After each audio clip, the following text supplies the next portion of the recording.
¿Siempre te ha gustado Batman, Flash, la Mujer Maravilla, Superman o algún otro personaje de DC Comics, pero nunca has sabido cómo empezar a leer un cómic de ellos? Y cuando buscas algo hay un millón de cosas y no sabes por dónde comenzar. Aquí trataremos de aclarar el paisaje y encontrar el camino de entrada al mundo de esta editorial. Yo soy Illich y esto es Comics para Todos. DC Comics es una editorial de larga tradición y tiene fans por todo el mundo. Es casi imposible no conocer a alguno de sus personajes o haberlos visto en una película o en una serie de televisión, pero su origen son los cómics y de eso vamos a hablar. Lo que hoy conocemos como DC Comics se creó en 1934 como National Allied Publications. Su primera publicación aparecería en 1935 y sería llamada New Fan. La siguió una revista llamada New Comics, que luego cambiaría su nombre por Adventure Comics. Esta se transformó en el estándar para las revistas de esta época.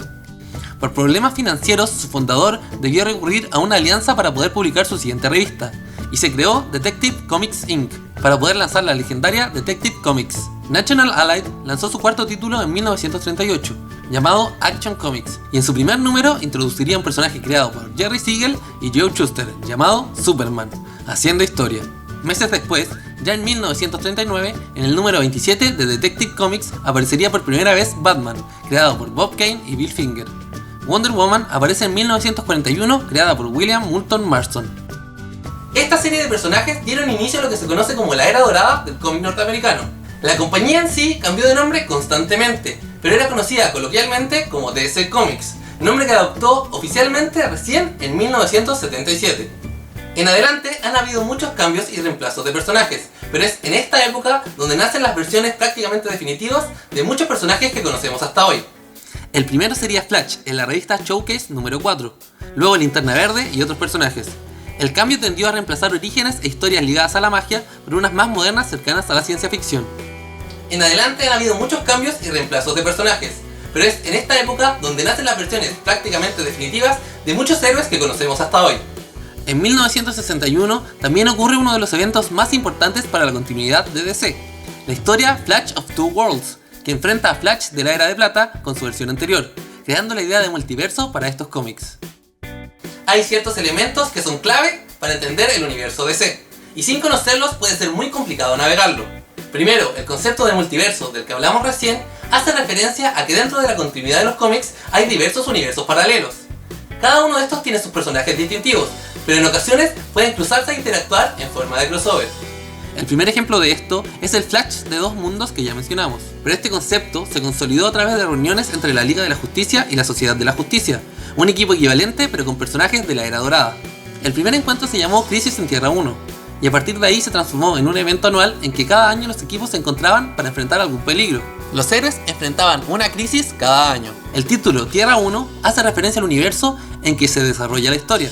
Tierra 1 es el mundo principal de DC, donde conviven los superhéroes más importantes de la editorial, mientras que Tierra 2 sería donde se encuentran los personajes de la Sociedad de la Justicia y los personajes que deriven de esta. Estas son las principales tierras, pero existen otras como la Tierra 3, que es una especie de tierra inversa donde los héroes son villanos y los villanos son los héroes, o la Tierra 5 OS, que es donde residía el universo de Shazam, el Capitán Marvel original, adquirido por DC en 1972. Sin embargo, continuando con el concepto de crisis, y luego de que la gran cantidad de tierras y líneas de tiempo que se manejaban se hayan vuelto muy confusas y difíciles de navegar, llega a la editorial uno de los eventos más importantes. En 1985 se publica La Crisis en las Tierras Infinitas, escrita por Marv Wolfman y dibujada por George Pérez. Este evento culmina con la destrucción del multiverso y fusiona todas las tierras en solo una. Desaparecen héroes y se actualizan la mayoría a una versión más moderna. Esta saga es una de las más relevantes en la historia de DC Comics, y es en base a esta que se usan los términos pre-crisis y post-crisis al hablar de la cronología de la editorial, más allá de que han habido muchas crisis tanto antes como después. Además, es uno de los reinicios más importantes de la editorial, ya que desde aquí parten todas sus historias desde cero, tomando elementos de las historias previas, pero también pudiendo dejar de lado todo lo que no les interesaba continuar. Luego de esto han habido nuevos reinicios, y aparentemente cada vez se hace más habitual en la editorial. El concepto de multiverso ha vuelto, junto con tierras que van y vienen. Otras crisis han llegado para arreglar diversos problemas de la continuidad, pero el siguiente concepto importante y nuevo a recomenzar llega el 2011, con Flashpoint y los Nuevos 52. Flashpoint es un evento de la editorial centrado en Flash, como indica su nombre, bastante aclamado por el público, pero evitando spoilers, lo que nos interesa es que nuevamente reconstruye desde cero el universo DC. Todos los cómics de la editorial parten con un número 1, en lo que se llamó los Nuevos 52. Más allá del éxito o la falta de él en este reinicio, es un momento relevante que marca la continuidad de las historias, y que es importante conocer para entender todo esto. Finalmente, ya casi llegando a la actualidad, en 2016 aparece Rebirth, que deshace nuevamente gran parte de lo que se hizo en los Nuevos 52, y suma personajes y elementos que habían sido dejados de lado de vuelta a la continuidad. Además de esto, Rebirth suma al universo DC a los personajes de Watchmen, la aclamada novela gráfica de Alan Moore y Dave Gibbons. Si bien los reinicios son un excelente punto de entrada para nuevos lectores, los constantes cambios se vuelven agotadores para quienes siguen a estos personajes desde hace mucho tiempo, que es en lo que eventualmente se convertirán los nuevos lectores. Como ya vimos, los personajes más importantes de la editorial son Superman, Batman, Wonder Woman, Flash, Linterna Verde, solo por nombrar a los más predominantes. Si buscas un poco de cualquiera de estos personajes, vas a encontrar sus historias más importantes, y cualquiera de estas pueden ser un buen punto de entrada. Yo recomendaré una historia por cada uno, pero esta es solo una opción y cualquiera que tú encuentres puede servir. Superman, Origen Secreto, escrito por Geoff Johns y Gary Frank en los dibujos, es una versión moderna del origen del Hombre de Acero, un actualizado y excelente punto de entrada para el personaje. Para Batman, la historia Año 1, escrita por Frank Miller y dibujada por David Mazzucchelli. Si bien no es demasiado moderna, esta historia recuenta el origen del personaje de una forma que lo redefinió hasta hoy.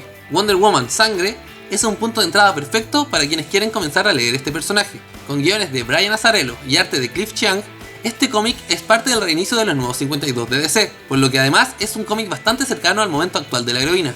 Con Flash es un poco más complicado, porque son varios los personajes que han vestido este traje en el corto periodo, y todos tienen un favorito distinto. En este caso, también nos vamos a decantar por el reinicio de los Nuevos 52, con Camina hacia adelante. Esta historia de Francis Manapul es un nuevo comienzo del clásico Flash de Barry Allen. Green Lantern también es una situación similar a la de Flash, pero creo que hay un mayor consenso en que Hal Jordan está por sobre otros Green Lanterns, y es el que ha tenido las principales historias. Es por eso que en este caso les recomendamos el ciclo de Geoff Johns, a cargo de este personaje. Es un periodo extenso, pero comienza con la historia Rebirth o Renacimiento, y toda es una etapa completamente definitoria para el personaje y el mito de los Linterna Verde.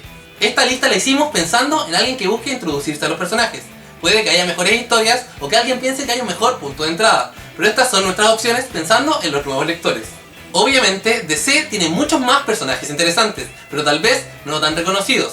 Una buena forma de acercarse a ellos es a través de eventos o de cómics de grupos. Los principales grupos de DC parten por la famosa Liga de la Justicia. Y si lo que quieres es descubrir personajes nuevos en un excelente periodo, nada mejor que la etapa de Giffen y de Matthijs, y con el arte de Kevin Maguire. Ahora, si quieres algo con los personajes más famosos, el reinicio de los Nuevos 52 es un buen lugar para comenzar. Los Titanes o Jóvenes Titanes es un libro donde los superhéroes más jóvenes brillan, con personajes como Robin, Kid Flash, Starfire, Cyborg, etc. y son conocidos por sus series de televisión. Lectura recomendada para iniciar pueden ser los New Teen Titans de Mark Wolfman y George Pérez, que introduce a los personajes más conocidos de este grupo. Hay otros equipos como la Sociedad de la Justicia con héroes provenientes de la Edad de Oro, o la Legión de Superhéroes que está situada en el futuro. Otros populares son el Escuadrón Suicida, Birds of Prey, Doom Patrol, etc. No podemos hablar de DC sin mencionar una de sus obras cumbres. Watchmen es una serie publicada en 1986, creada como ya mencionamos por Alan Moore y Dave Gibbons. Esta no es solo una de las obras más importantes de DC, sino de todo el cómic norteamericano. Es una obra vital para quienes aman el cómic, y presenta el mundo de los superhéroes con una visión moderna y disruptiva totalmente vigente hasta hoy. Hay aún un par de sectores del universo DC que son muy importantes y no podemos dejar de nombrar. Estoy hablando del sello Vértigo y los Elseworlds. Elseworlds son historias que transcurren en lugares y tiempos totalmente separados de la continuidad DC. Normalmente son cómics autoconclusivos que toman a un personaje de la editorial y lo llevan a un lugar totalmente nuevo. Uno de los Elseworlds más reconocidos es el Superman Hijo Rojo, que reimaginan a este superhéroe si en vez de en Norteamérica su nave hubiese aterrizado en la Unión Soviética. Otro destacado es el Gran Kingdom Come, que muestra un futuro lleno de superhumanos en que los héroes tradicionales deben volver a poner orden. Escrito por Mark Waid y con Alex Ross en el arte. La aparición de obras como Watchmen o V de Vendetta, ambas de Alan Moore, o El regreso del Caballero Oscuro, de Frank Miller, además de muchas obras para adultos publicadas por DC, hizo necesario crear un nuevo sello para este tipo de historias. Así nace Vértigo en 1993, al alero de la editora Karen Berger. Esta editorial vio florecer cómics con una mirada adulta, alejada de los superhéroes y de una calidad increíble. Lamentablemente Vértigo fue cerrado y su último cómic publicado apareció en 2019. Sin embargo, dejó una gran cantidad de obras imprescindibles. En general, si encuentras una historia con el sello Vértigo, lo más probable es que no te arrepientas de leerla. Algunos cómics del sello que recomiendo son Hellblazer, que sigue al personaje Constantine, Sandman, de Neil Gaiman, y El último hombre, de Brian K. Vaughan y Pia Guerra, 100 balas, de Brian Azzarello y Eduardo Rizzo, y muchos otros. Ahora, DC Black Label se está encargando de la parte destinada a lectores maduros de la editorial, sello que aún debe probar su valor. Aquí terminamos esta introducción a la editorial DC, que posee algunos de los personajes más icónicos y son parte de la cultura popular del mundo. Espero les haya servido para saber cómo entrar a este universo y conocer un poco más. En los comentarios díganme cuál es su personaje favorito o historia favorita de esta editorial. Y hablando de comentarios, los amigos de Caleuche Hobbies nos trajeron esta figurita de Walking Dead. Si la quieres ganar, tienes que estar suscrito y dejarnos un comentario. En el próximo capítulo revelaremos al ganador. Suscríbanse a nuestro canal para estar al tanto de nuevos videos y denos un like si les gusta nuestro contenido. Yo soy Illich y nos vemos en otro capítulo de Comics para Todos.